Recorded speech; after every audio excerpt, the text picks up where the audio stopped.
রাজধানীর বিভিন্ন এলাকা থেকে আসছে খণ্ড খণ্ড মিছিল, গন্তব্য রাজধানীর পল্টন মোড়। সমাবেশস্থল ছাপিয়ে গুলিস্তান থেকে নাইটেঙ্গেল মোড়, বাইতুল মোকাররম উত্তর গেট থেকে মৎস্য ভবন মোড় পর্যন্ত তৈরি হয় জনসমুদ্র।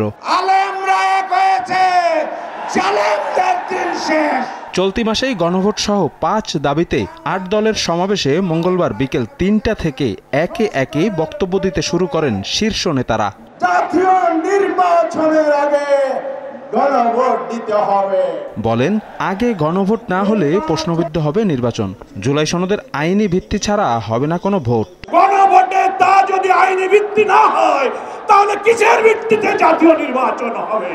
একমাত্র গণভোটের মধ্য দিয়ে জাতির আকাঙ্ক্ষা পূরণের যত সংস্কার হয়েছে তার আইনি ভিত্তি দেওয়া সম্ভব। জুলাই সনদ কোন কাগজে সনদ হিসেবে আমরা দেখতে চাই না।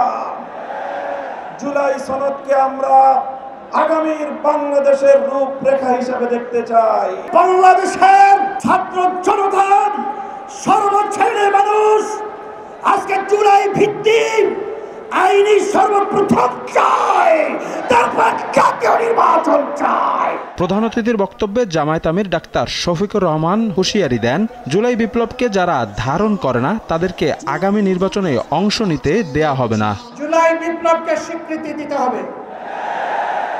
যারা জুলাই বিপ্লব মানবেন না তাদের জন্য ২৬ সালে কোনো নির্বাচন নাই।